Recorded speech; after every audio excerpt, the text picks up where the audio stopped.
سلام طعنا بلي كبرات خاتاتلتي ناي فلفاليت يوتيوب channel اب تفلالي بوتا خونكم بناي يوتيوب channel كمون بناي فيسبوك اكاونت تكاتاتلو زلهم كبراتن كبرانن سلامنا እግዚአብሔር ምስኩላትኩም ይኹን አበብ ዘለኹም ጽቡቅ ክትልውለይ እንዳተመነኹ ኣነ እውን ብጣዕሚ ጽቡቕ ኣለኹ እግዚአብሔር ይመስገን ባርከስ ሎማዓንቲ እውን ብሓደ ኣርእስቲ ናባኹም መፅእ ኣለኹ ንመደባተይ ክሳብ መጨረሻ ክትከታተልዎ በትሕትና ይሓተኩም ሸር ላይክ ኮመንት እናገበርኩም እውን ነዚ መደብ ክተባራትዕዎ ክድግፉና ብትሕትና ይሓትት እምበኣርከስ ሎማዓንቲ ሕፅር ዝበለ መደብ ይክልወና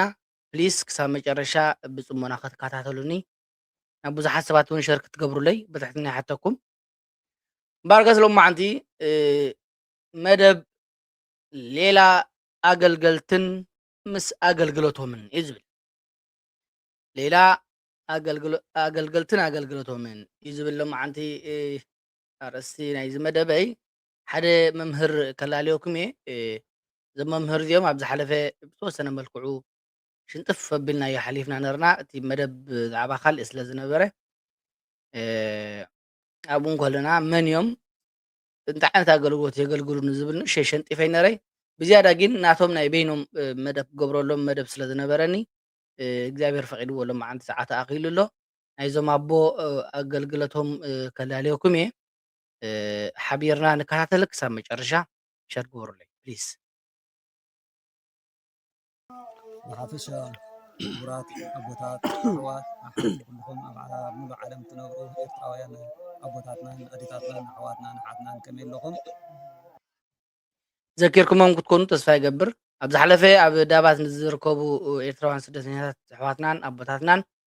ሓገዝ ኣብ ንገብረሉ ዝነበርና ግዜ ቤተ ክህነት ከም ቤተ ክህነት እውን ዘለዎም ፀገማት ናብራ ኣገልግሎት ኩሉ ሓፈሻዊ እቲ ኣብ ወፃኢ ሃገር ዝነብር ሕብረተሰብ ፈልጦ ስለ ዘለዎ ፀገማትን ሓፈሻዊ ስለቲ ህዝቢ ዘሕልፍዎ መልእኽቲ ነይሩ እዞም ብጫ ቆቢዕ ገይሮም ዘለዉ ማለት እዩ እግዚአብሔር ይመስገን አሜን እግዚአብሔር አምላክና እግዚአብሔር ይመስገን ኢልና ከነመስግኖ አንደበትና ስለዝፈተተልና መድኃኒዓለም ክርስቶስ እግዚአብሔር አምላክና ክብር ምስጋና ንብፅሓዮ ሕራይሺ እንታይ ካብቲ ኣቦታት ዝበልዎ ካብቲ ሊቃውንት ዝበልዎ ኣሕሊፈ ወይ መወሲፈ ዝብሎ ነገር የብለይ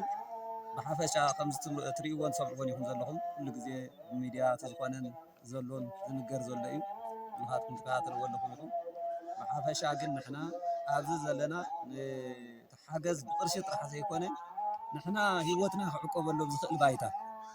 ንሕና ብሰላም ክንነብረሉ ኣብ ንኽእል ባይታ ክንወፅእ ዓድና ይኹን ኣብ ካልእ ቦታ ይኹን ንሕና ሰላም ረኺብና ደቅና ብሰላም እንዕብየሉ ሂወትና ብሰላም እንመርሐሉ ክትሕግዙና ብቅርሺ ጥራሕ ኣይኮነን ሓገዝና ሓግዙና እንብለኩም ዘለና ሰብ ብሕልና ብሓሳብ ንሳኻ እንተደኣ ሃልዩ ካብኡ ዝዓቢ ሓገዝ የለን ምሳና ከም ዘለኹም ንሪኦ ኣለና ኢና ብዝያዳ ግን እቲ ቤተ ክህነት ከምዚ ኢልና ተኣኪብና ንኣኻትኩም እውን እዚ ንሰዶ ዘለና ቃል ሓገዝ ይኮነኩም እዩ ብምባል ኢና ከምዚ ኢልና እቲ ቤተ ክህነት ተኣኪቡ ገለ ኣብ ቅዳሴ ሰምዕዎ ኣለኹም ቅዳሴ ስለ ዘሎ ኣብ ቅዳሴ ኣትዮም ስለ ዘለዉ እንተዘይኮኑ እቶም ኣቦታት ናይ ኩሉ ናይዚ ቤተ ክህነት ናይዚ ህዝቢ እዚ ሓሳብ ኢና ንሕና ከም ወከልቲ ንዛረብ ዘለና ብመላእ ዓለም ዘለኹም ካብዚ ቦታ እዚ መድኃኒዓለም ክርስቶስ ብሰላም ምስ ወላድና ምስ ዓበይቲ ኣቦታትና ምስ ድኹማትና ምስ ሕሙማትና ተኣኻኺብና መድኃኒዓለም ናብ ዝፈቐዶ ባይታ ብሰላም እንነብረሉ ቦታ ንክንረክብ ንስኻትኩም ኣብ ዓለም ስለ ዘለኹም ብሚድያ ትነጥፉ ስለ ዘለኹም ነዚ ነገር እዚ እውን ክትሕግዙና ኢና ሓግዙና እንብለኩም ዘለና መድኃኒዓለም ክርስቶስ ንኩሉ ዓለም ሰላሙ ራህዋው ዝለኣኸ ኣሜን ኣቦና እወ ብዝሓለፈ እቲ ክንወታት ሕማቕ ስለ ዝነበረን ሕማቕ ስለ ዘሎን ማለት እዩ ነቲ ህዝቢ ድምፂ ይኮንዎ ነሮም ስለዚ ናብ ዝሓሸ ቦታ ንክንከይድ ካብዚ ዓዲ ውሕስነት የብሉ ንሰብ ይቕተል ኣሎ ሰብ ይጭወ ኣሎ እናተባሃለ ይዘረብ ኣሎ ክሳብ ሕጂ ማለት እዩ ምንም ለውጢ የብሉን እዞም ኣቦ እዚኦም ኣብኡ ብሕብረት ምስ ኣቦታትና ካይናት ኮይኖም ዘሕለፍዎ መልእኽቲ ነሩ ዝኾነ ግን ኣብዚ ሕጂ ሰዓት እቲ ፀገማት ኣዝዩ እንዳበርትዐ ምስ ከደ እቲ ስግኣት እውን ኣዝዩ እንዳበርትዐ ምስ ከደ ዋዕ ዝሓዙ ሒዞም ሳንጦኦም ተሰኪሞም ደቆም ሒዞም ናብ ኣዲስ ኣበባ መፅኦም ኣለዉ እዞም ኣቦ እዚኦም ማለት እዩ ስሞም ኣቦይ ቀሺ ታደሰ ደበሳ ይበሃሉ ናይ መምህርነት ስሞም ከዓ የነታ ይባቤ ደበሳ እዮም ዝበሃሉ ኣብ ማዓስከር መዓይኒ ኣብ ደብረ ማርያም ምስከያ ሱዱዳን ናይ ቅድስቲ ቤተክርስትያንና ነዊሕ ዓመት ማለት እዩ ብኣቦነትን ብመምህርነትን ዘገልግሉ ዝነበሩ ኣቦኦም ናይ ብጣዕሚ ናይ ምቅርራብ ሌላ ኣለና ኣቦና እዮም ኣብቲ ማዓስከር እውን ነዊሕ ስለ ዝገበርና ናይ ነዊሕ ኣቦነት እዩ ዘለዎም ምሳና ማለት እዩ ኩሎም እቶም ኣብኡ ዝነበሩ ህዝቢ ናይቲ መዓይን እውን ይፈልጥዎም እዮም ብፍላይ ናብ ቤተክርስትያን ዝቐርብ ዝነበረ ኣባል ኩሉ ዝፈልጦም ኣቦኦም ማለት እዩ ኣብኡ እውን ከም መምህር ናይቲ ቤተክርስትያን ኮይኖም ግብረ ዲቁና ግብረ ክህነት መዝገበ ቅዳሴ እንዳምሃሩ እዮም ነይሮም ማለት እዩ ብዙሓት ኣሕዋትና ዲያቆናት ከዓ ኣብቲ እናቶም ጉባኤ ብምስታፍ ዲቁና ማዕርግ ክበፅሑን ካብ ዲቁና ሓሊፎም እውን ናይ ግብረ ክህነት ኣብ ዓብይ ደረጃ ዝበፅሑ ዓበይቲ ኣሕዋትና ዲያቆናት ከም ዘለዉ ንፈልጥ ኢና ማለት እዩ ኣብ ብዙሓት ሃገራት ፋሕ ኢሎም ኣለዉ ስደት ሕሱም ኮይኑ ኩሉ ግዜ ብሓንሳብ ኣይትነብርን ከዓ ውሉድን ውላድን ብሓንሳብ ኣይነብሩን እዮም መምህርን ተምሃራይን ከዓ ከምኡ ማለት እዩ ብኣቦና የነታ ይባቤ ዝተምሃሩ ኣሕዋት ከዓ ብዙሓት ዲያቆናት እዮም ኣብ መዓይኒ ሕጂ ከዓ ናብ ብዙሓት ሃገራት ፋሕ ኢሎም ኣለዉ በቲ ኮይኑ ግን የነታ ይባቤ ኣቦ ቀሺ ታደሰ ማለት እዩ ኣብ ኣዲስ ኣበባ ሓሊፎም ሓደ ኣገዳሲ ዝኾነ ናይ ትምህርቲ ናይ ኦንላይን ትምህርቲ ኣዳልዮም ኣለዉ እቲ ቀንዲ መልእኽቲ እውን ንሱ እዩ ማለት እዩ እዞም ኣቦ እዚኦም እቲ ዝነበሮም ኣብ ማዓስከር መዓይኒ ዝነበረ ኣገልግሎት መንፈሳዊ ኣገልግሎት ሰብ ኣብ ዘለዎ ህዝቢ ኣብ ዘለዎ ክመሃር ንዝመፅእ ብኣካል ጉባኤ ከፊቶም እዮም ዝምህሩ ነሮም ሕጂ ግን ስደት እውን ፋሕፋሕ ምባሉ እቲ ናይ ክመሃር ዝደሊ ሰብ እውን ብኣካል ንመምሃራን ክረክብ ኣይክእልን ዝበዝሐ ዝተለምደ ኣብዚ ግዜ እዚ ከዓ ብኦንላይን ስለ ዝኾነ እዞም ኣቦ እዚኦም ከዓ ናይ ኦንላይን ትምህርቲ ኣዳልዮም ከም ዘለዉ ክሕብረኩም ደልየ የነታ ይባቤ ናይ ትምህርቲ ቅዳሴ መዝገብ ግብረ ክህነትን ዲቁናን ንባብ ዳዊት ወንጌል መልእኽታት ስርዓተ ቅዳሴ ዝኣምሰሉ ንዝኾነ ይኹን ፀወታ ጓል ወዲ ክመሃር ዝደሊ ናይ ቤተክርስትያንና ወንጌል ቅዳሴ ትምህርቲ ሓፈሻዊ ክመሃር ንዝደሊ ኣብ ኣዲስ ኣበባ ብምዃን ጉባኤ ኣዳልዮም ኣለዉ ናይ ኦንላይን በዛ ፕላስ 251 93771 0027 ቁፅሪ ቴሌፎን ብምድዋል ብወሳብ ክትረኽብዎም ትኽእሉ ኢኹም ማለት እዩ እዞም ኣቦ እዚኦም ካብቶም ብዙሓት ዕንቂ ናይ ቤተክርስትያንና መምሃራን ብዙሓት መምሃራን እዮም ዘለዉ ሓደ ካብኦም ከዓ እዞም ትሑት ኣቦ ሕያዋይ ኩሉ ሰብ ዝምስክረሎም እዮም ማለት እዩ ሓደ እሳቶም እዮም ስለዚ ናብኦም ቀሪብና እቲ እንደልዮ ናይ ቤተክርስትያንና ትምህርቲ ክንመሃር ንደሊ እንድሕር ኮይና ደቅና ክመሃሩልና ምስ እንደሊ ንዞም ኣቦ እዚኦም ረኺብና እቲ መንፈሳዊ ናይ ቤተክርስትያንና ትምህርቲ ደቅና ክንምህሮም ክነስተምህሮም ሰዓትን ግዜ ኣጣዒሞም እናሃለዉ ትምህርቲ ኣዳልዮምልና ማለት እዩ ካብኡ ከይከድና ኣብዚ እትሪእዎ ዘለኹም ዲያቆኒናስ ይበሃል ኣብ ታሕቲ ዘሎ ስእሊ ማለት እዩ ዲያቆኒናስ ሓደ ካብቶም ንፉዓት ኣብዚ ግዜና ዲያቆናሲ ከም ዲያቆኒናስ ይኹኑ ኢልካ ትምነየሎም ዓይነት ሰብ እዩ ማለት እዩ ዲያቆኒናስ ኣዝዩ ንፉዕ ፃዕራም ትጉህ ሓው እዩ በቲ ብናይ መንፈሳውነት ተኾነ እቲ ኣቦታቱ ዝመሃርዎ ትምህርቲ ቀጥ ኣቢሉ ብምሓዝ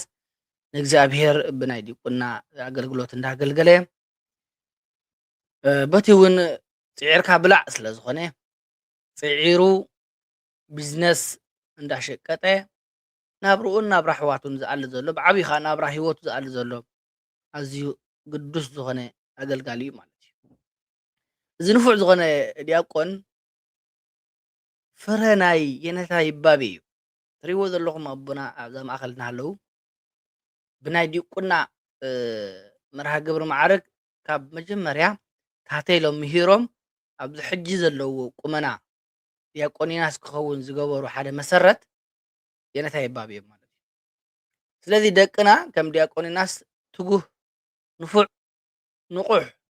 ፃዕራም ዲያቆን ክኾነልኩም ምስ እትደልዩ ወለዲ ማለት እዩ ንየነታ ይባቤ ደበሳይ በዚ ቴሌፎን እዚ ኣብ ስክሪን ትዘውር ኣላ ትሪእዋ ኣለኹም ደዊልኩም ወደይ ኣብ ናትኩም ጉባኤ ክመሃር ደሊና ኣለና እሞ መዝግቡልና ኢልኩም ክድውልሎም የምሕፀነኩም ምሂሮም ብስነ ምግባር ምዒዶም እቲ ክሕዞ ዝግብኦ ቀለም ናይ ቤተክርስትያንና ኣትሒዞም ካብቶም ንፉዓት ዲያቆናት ንበዓል ዲያቆን ዮናስ ዝመስል ዲያቆን ከም ዘፍረይልኩም ኣይጠራጠርን እየ ማለት እዩ በዚ እውን ብናይ መዝሙር መርሃ ግብሪ እውን ኣብቲ ዝነበርናዮ ስደት ማዓይኒ ኣብ ናተይ ጉባኤ ኣብ ናተይ ኮርስ እዩ ተማሂሩ ዲያቆን ዮናስ ናሃለካ ኣብዚኣ ናይ መዘመራን ልብሲ ለቢሱ ብናይ መዝሙር ኣገልግሎት እውን ዘገልግል ዘሎ ሓውና እዩ ማለት እዩ ኣብዚኣ ከዓ እናሃለዉ ኣቦ ቀሺ ክብሮም ሕያዋይ ኣቦ ቀሺ ክብሮም ዘይፈልጥ ሰብ የለን እዞም ኣቦ እዚኦም ከዓ ከም ኣቦ ነብሲ ኮይኖም ካብ መጀመርያ ክሳብ ዝለዓለ ደረጃ ንክበፅሕ ዓብይ ዝኾነ እጃም ዝነበሮም ኣቦ ቀሺ ክብሮም እዮም ስለዚ ዲያቆን ሕጂ ኣብ ዝለዓለ ፀብሒ ናይ ቤተክርስትያንና ኣገልግሎት ንቕሓት ወኒኑ ዝፅዕር ዘሎ ዝጋድል ዘሎ ሓው እዩ ፍረ ናይ የነታ ይባቤ ከም ዝኾነ ክምስክረልኩም ስለ ዝደለኹ እየ ማለት እዞም ኣሕዋተይ ስለዚ ክቡራት ተኸታተልቲ ንየነታ ይባቤ ክትረኽብዎም ምስ እትደልዩ በዚ ኣቕዲምና ዝነገርናኩም ስልኪ ደዊልኩም ክመሃሩ ንዝደልዩ ወለዲ ደቆም ከምህሩ ንዝደልዩ እዛ ቪድዮ ሸር ግበሩሎም ስለዚ የነታ ይባቤ ሕጂ ኣብ ኣዲስ ኣበባ እዮም ዘለዉ ዝነበረ ፀቕጢ ናይ ማዓስከር ዳባት ኣስጊእዎም በቃ ሓፂሎም ወፂኦም ኣብ ኣዲስ ኣበባ ኣለዉ ኣዲስ ኣበባ ከዓ ናብራ ሓያል እዩ ከም ትፈልጥዎ ብጣዕሚ ከቢድ እዩ ስለዚ የነታ ይባቤ ናይ ማዓስከር ናይ ስደት እውን ነዊሕ ዕድመ ዘቁፀሩ እዮም ሓቂ ሓሽ ምስኣቶም ዝነበሩ መምሃራን ኣቦታት ማዓስከር እውን ፋሒሉ ገሊኡ ወፃኢ ሃገር ዳርጋ ካብቶም ውሑዳት ኣገልገልቲ ብድሕሪት ዝተረፉ ሓደ የነታ ይባቤ እዮም ማለት እዩ ስለዚ ክቡራት ዲያቆናት ቤተ ክህነት ኣብ ማዓስከር መዓይነት ዝነበርኩም ኣቦታትና ካሂናት መምሃራን ኣሕዋትና ዲያቆናት ኣብ እግሮም ዝተምሃርኩም ደቆም ነዞም ኣቦ እውን ከም መምህር ከም ሓው ከም ኣቦ ድሃይ ክንገብረሎም ስለ ዝግበአና ክነተባብዖም ስለ ዝግበአና ብማዓስከር መዓይኒ ብደብረ ፅዮን ምስካየ ስዱራን ዝሓለፍኩም ሊቃውንቲ ኣቦታትና ካሂናት ኣሕዋትና ዲያቆናት ምእመናን እውን እንትኾንኩም ትፈልጥዎም ዝነበርኩም ኣሕዋት ኩልኹም ንየነታ ይባቤ ኣቦ ቀሺ ታደሰ በዚ ቴሌፎን እዚ ደው ኢልኩም ኣጆኹም ኢልኩም ክትሕግዝዎም ክትተባብዕዎም ሞራል ክትህብዎም ይግባእ ማለት እዩ ስለዚ ሕጂ እውን ደጊመይ ደጋጊመይ መንፈሳዊ ትምህርቲ ናይ ቤተክርስትያንና ቅዳሴ መዝገብ ንባብ ግብረ ዲቁናን ግብረ ክህነትን ንባበ ዳዊት ከምኡ እውን ቅዱስ ወንጌል መልእኽታትን ስርዓተ ቅዳሴን እቲ ናይ ቤተክርስትያንና ዋና ዋና ትምህርቲ ክትመሃሩ ምስ እትደልዩ ነቦና ክትረኽብዎም ደጊመ የምሕፀነኩም ናይ ፌስቡክ ኣካውንቶም የነታ ታደሰ ደበሰያ ትብል በዚ ፌስቡክ እዚ ኣቲና እውን ሃይ ክንብሎም መልእኽቲ ክንገድፈሎም ንኽእል ኢና ማለት እዩ ስለዚ ክቡራት ተኸታተልተይ እቲ ናይ ኣቦና ዝነበረ መርሃ ግብሪ ኣብዚ ክዓፁ እየ እዚ መደብ ከዳሉ ብዙሕ ይሓስብ ስለ ዝነበርኩ ግዜ ኣይጣዕመትንን ፀኒሓ ኣብ ግዚኡ መልእኽተይ ዘየመሓላለፍኩ ማለት እዩ ምስ ዝነበረ ኩነታት ኣብ ኣዲስ ኣበባ ክሳብ ዝሓልፉ ኣብ ኣዲስ ኣበባ ምስ ሓለፉ እውን ቦታ ክሳብ ዝሕዙ ኢልና ኢና ንፅበ ፀኒሕና ሕጂ ግን ቦታ ሒዞም ተረጋጊኦም እቲ ናይ ኦንላይን ትምህርቲ ንክምህሩ ተዳልዮም ስለ ዘለዉ